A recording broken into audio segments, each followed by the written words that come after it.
All right, Arash, let's start with Monday Night Football. Tampa Bay in Kansas City, and we'll get to the game in just a sec. But it's always interesting when you start a football broadcast with a statement/apology right before the top of the hour. We played what Jason Kelce said in reaction to him grabbing a Penn State student's phone and smashing it. It was all over social media. There was words exchange heated. Do you think ABC made him do that, or did he probably want to do that on his own and kind of clear the air? Yeah, I would think, hey guys, I would think that like ABC's parent company is Disney. So if Disney is going to force that issue, it is going to be a carefully crafted, manicured statement that probably would have been taped. But even if it was live, Kelce would have been talking off a teleprompter. Jason kind of stumbled his way through a half apology-ish thing. So I think this was him just saying, I have to address this. This is the way I'm going to approach this, my way. And it was a kind of like, I'm sorry it happened, not I'm sorry for what I did. Yeah, that's exactly, because I was waiting. I'm like, he hasn't really kind of said sorry. Although, hey, listen, if you're gonna mouth off an NFL offensive lineman, I don't care. You're taking, and I get it. Everything's for social media and it's for clicks and it's views and for all of that. When I had first saw it, because I saw it with no sound, so I didn't see it. I just Jason Kelce grabbing a student phone and throwing it on the ground, and I'm like, oh, okay. And then back to political memes, and I just kept trucking, and then it just seemed to explode. Yeah, and then it was everywhere. I think there's two things to this. One, I think we've just lost civility in our day-to-day life. Like, why is it okay as somebody's walking down the street to just chase after him and just be yipping in his ear and yipping in his ear and yipping in his ear and yipping in his ear? What's he done to you, man? Like, this man's just going about his day. The other is, I'm reminded of, and it went viral when it happened, a few years ago, Joey Votto was in the on-deck circle. They were on the road somewhere, and somebody just started chirping Votto and chirping Votto and chirping Votto. Votto turned around and said, if I react to this, I have so much more to lose than you do. And everyone's just going to remember me for how I respond to you and what I say. And so I'm not going to do that because I have way more to gain by not doing anything, which I thought was a terrific way of telling the guy to shove it where the sun don't shine, and doing it and he did it kind of just in the same calm tone in which I'm talking to you guys right now. All right. Once the game eventually started, Tampa comes in 4-0. Kansas City Tampa was 4-4. Kansas City was 7-0.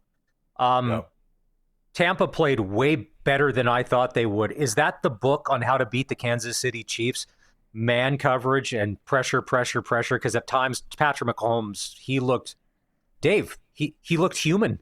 He wasn't able to make all that Superman stuff that he normally does. And I'm like, this is nuts. And then, I don't know, everyone was, and Arash, are you on this? They should have went for 2 at the end of the game to try and win as opposed to go for the tie? I was 100% on Tampa going for 2. Look, the Bucs were without Chris Godwin. They're without Mike Evans. What also helped neutralize Kansas City was the fact that there was a sideways rainstorm. But how many times in the fourth quarter and in overtime have we seen Patrick Mahomes have the comeback win? Here you are on the road, missing your guys. You're right there. Here's a chance to do it. Here's a chance to pack things up, get on the plane with a win, steal one from the defending champs. Instead, it's up to a coin flip, then they come down. How many times have we seen that before? That's an undefeated KC team. How many real shots do you have at beating them? You got to go for 2 there. I'm of the same mindset as you, Arash, that they should have gone for 2, but I want to know what you think that says to the Tampa Bay Buccaneers. If I'm a player in the locker room that, our coach thinks that we got a better shot at winning a coin toss than we do of running a short yardage play for a 2-point convert. Well, I think it's two things, though, Dave. One is now they're going for two all over the place. All the analytics are saying go for two, go for two. Now, that said, I actually looked it up today. Only 31% of 2-point conversions have succeeded this year. But the other is, like, it's the end of the game. Like, your defense is just gassed. Like, everybody's exhausted. How much is left in the tank? Especially for a defense that was on the field as long as the Buccaneers were. Here's the other stat, guys, that like 8-0 teams in the Super Bowl era, 100% of them have made the playoffs. KC is the 30th, by the way, 8-0 team in the Super Bowl era. All 30 have made the playoffs, or all 29. 69% have made at least the conference championship game, and more than half have gone to the Super Bowl. KC just continues to find ways to win, and it feels like every damn bounce and call and flag and and everything, goes their way. Oh, and by the way, then teams just give away guys like DeAndre Hopkins for basically nothing, and all the next thing you know, the over-the-shoulder catches and then the touchdowns, and I'm like, and they have the best record. Are they the best team? Maybe not, but they just win. Yeah. They just win. And how many different ways they can win, right? Okay, yeah, you bring in D-Hop and you already have Kelsey, and, the quarterback just continues to make magic happen. I actually went, you guys will appreciate this, little kind of peek behind the curtain on how the sausage is made. I went and spoke to a college media class the other day, and talking about working on deadline. So the first KC Super Bowl, like a month before COVID hit, when they beat San Francisco the first time, not to be confused with the second time last year. That's the kind of run they've been on. The first one, the birth of Patrick Mahomes as a GOAT. If you remember, San Francisco with like 5 minutes left in the fourth quarter, led by 10. I had written a script about Robert Saleh's defense becoming the new Legion of Boom, becoming the new Monsters of the Midway, that San Francisco forever was Montana and Rice and John Taylor. Now welcome the new era of San Francisco 49ers football, where the defense has won them a championship. And in 5 minutes, it all kind of shattered right there on the cutting room floor. I still have the script in my email. How many times since have we seen Kansas City do it? It's just amazing how it all goes. South of the border, though, and not to change the topic, just Tampa Bay irks me, to be quite truthful. It was a big weekend, though, for Canadians, wasn't it? Yeah, and this was amazing. I was kind of going through it. I keep tabs just on how Canadians are doing in different sports.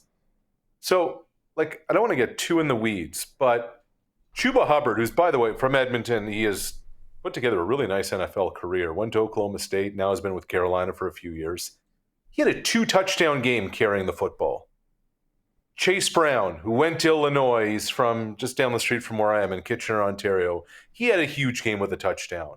Josh Palmer, who's hooking up now with Justin Herbert down there with the Chargers, he caught a touchdown. You have Tavius Robinson, who had a couple of sacks. Sidney Brown, Chase's brother, a forced fumble. Jesse Luketa from Ottawa with a sack. For those watching on the stream, there's the Josh Palmer touchdown there. Guys, we have never had a weekend where Canadians have done this well ever in the NFL. And it's all over the place. It's skilled guys, it's defensive guys, it's touchdowns, it's sacks, it's forcing fumbles. You name it. The kid for Baltimore that you're seeing now went to the University of Guelph, and then during COVID, they didn't play the youth sports season. He was able to transfer. He went down to Ole Miss, and now he's found a spot with the Ravens, who I think is the best team in football.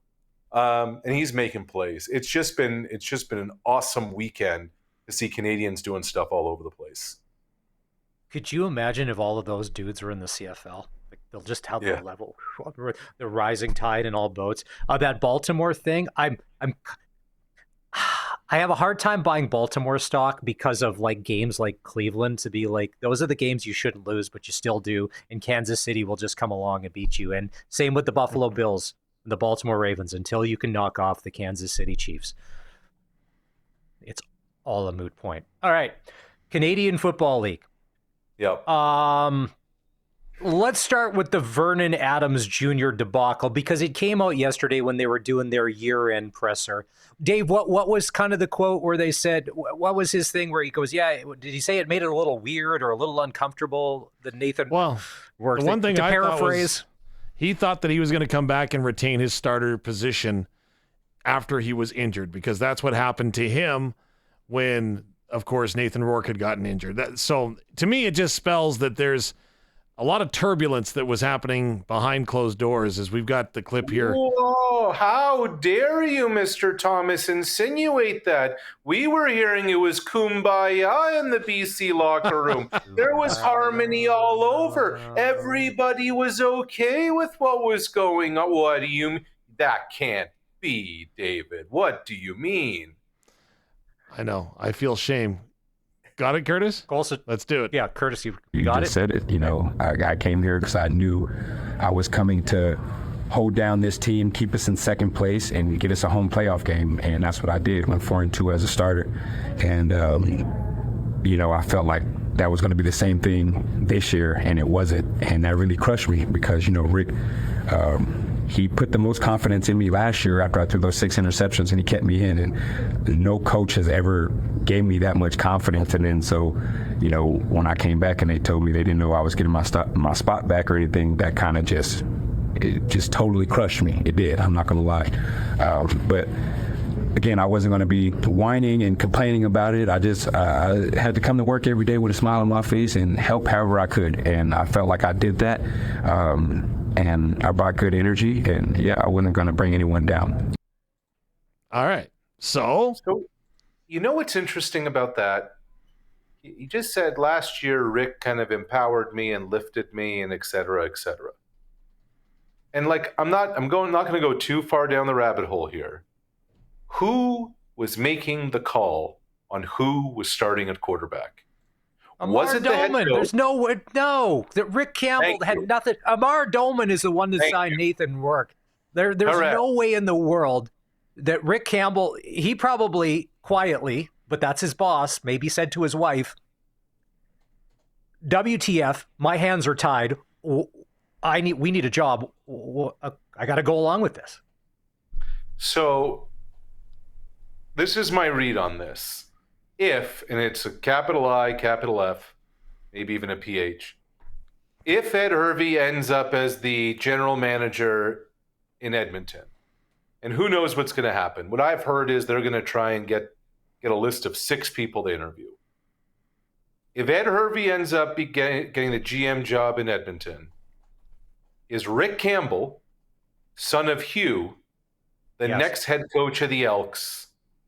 And Rick wipes his hands of this whole mess of the quarterback situation in BC and says, someone else deals with this. Because this is not working for me. It's not working for the team. And I'm moving on. I wonder. Now, who knows if Hervey's going to be the GM there or not? Again, what I heard is they're going to talk to 6 people, or they want to interview 6 people. But that's a scenario to just keep in mind because what the Elks are trying to do is build goodwill in that market, and Hervey is very well liked in that market. I'm not saying Ed's getting the job, but do you think, okay, so we've talked a lot this season about dual head coach, general manager, right? So Calgary going to stay the course with Dave Dickinson, just going to remove some other pieces around him. A nice eye roll. I wish everybody at home could see that. Right. So Edmonton goes ahead and, of course, relieves Chris Jones of that. Rick Campbell is firmly entrenched as the co-general manager and head coach in BC. Do you feel, with your spidey senses or whatever the case may be, that he wants to get out of that dual role and just go back to the head coach? It's a good question, Dave. I don't know. The problem with these people in football is they want all the control. Everybody wants final say. But sometimes, you want to, you're going to make the meal, you got to shop for the groceries, as Parcells said, but sometimes you don't want to grow the plants and grow the vegetables. Um, I think it fully depends on the situation overall. And how are we going to work? Do I trust the person who's the GM? Do I have familiarity with the person who's the GM, et cetera, et cetera? Yeah.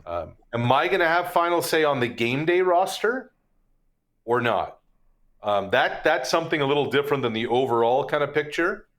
Maybe the GM, is in charge of the draft and helps out in free agency and all that kind of stuff. It's a good question. I don't know the answer to it.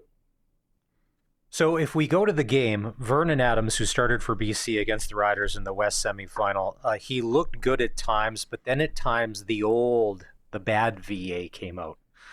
The pressing, the forcing the ball, the interceptions, and hey, I get it, man. You're playing for your life, you're playing for your job, but it just seemed like the Riders I thought played well, but they also outweighted VA because you just knew as time was ticking down, he's going to have to try and make plays here to do something. And they love the long ball. And it just seemed like the bad VA, which he was able to shelf in the early part of the season, eventually came out. And I think a lot of that has to do with chemistry and time playing and not playing a lot down the stretch where you could see the intention, but yeah, and I will just say this, like for those watching on the stream, especially this last throw here, like what I thought the Riders did so well, and Dave, I don't know if you talked to Mace about this, they disguised so well. They baited Vernon Adams into thinking he was seeing something that he wasn't. Like Vernon Adams, there a couple of times thought he was looking at man coverage, but it wasn't there, and holding on to it late gave them that extra tick. Like there were times you're saying, why is he throwing into triple coverage? I would tell you that when the receiver made the break, it didn't look like that at all. I thought it was a masterclass by the Rider secondary, especially because, so often you see turnovers happen. You say, okay, that was a result of pressure. This wasn't the case. This was the defensive backfield getting the job done. Like, look how wide open Hollins looks there. And then all of a sudden it isn't. That is really good defensive football. That's really good scouting of the quarterback. And I get the bad VA narrative, Chris. I really do. But I'll also say this. Would you have rather Nathan Rourke in that game? Because I don't think I would have. no. Not the Nathan Rourke of 2024. Well, and the one, my 2 cents on the subject would be the controlled pressure that the Riders used, right? They didn't allow the integrity of the pocket to be compromised. Again, you're going to get that with VA a little bit, but I thought it was a superior coaching job. And the East, I'm not so sure that was the case, as I wondered if Ottawa outcoached themselves or maybe got outcoached themselves, which maybe leads me to asking you, Farhan, where am I? Jeez. Arash, I'm sorry, man. Arash, my question is, my friend, we're where back to the fake names. Nice. Yeah, that's right. Jeez. We got to get name bars in this place.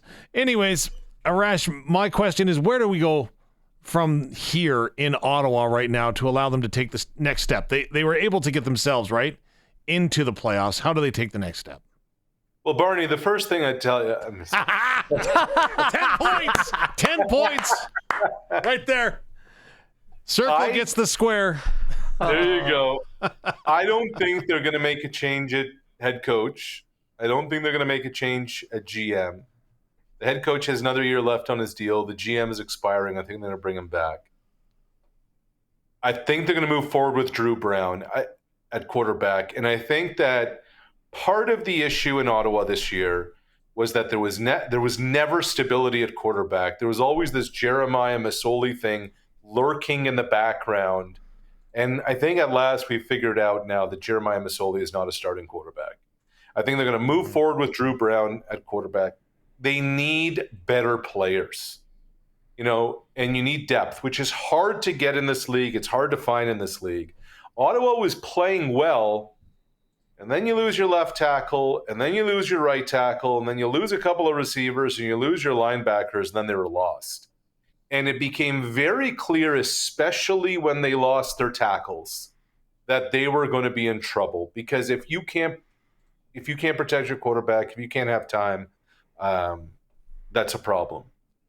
Which kind of leads us to the whole Armstead thing and releasing him, and they weren't on the same page, and it wasn't a fit with the coaching staff and all that kind of stuff. It just felt like it came apart at the seams. I don't think it's going to be enough to change course and overhaul there, but I think it's going to mean a significant upgrade to the roster across the board. If they can do that this offseason, I actually think they're going to be okay. But it's a big if, because the hardest position to find, even more than quarterback, is offensive tackle. And on both sides of the border.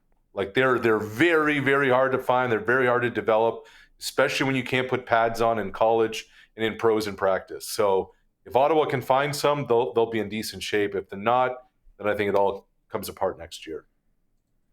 All right, we got Arash Madani on the Western Pizza Guest Hotline here. A few minutes left as we're going coast to coast. I don't care what you say. The Toronto Argonauts put up 58 points.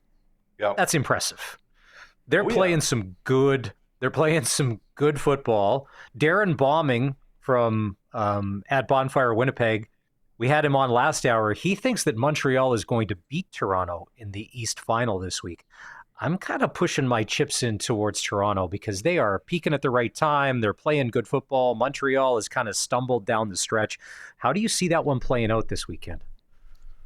I'm gonna punt this until Thursday, Maz, and the reason why is I think there's two critical pieces for the Argos that we have to find out about.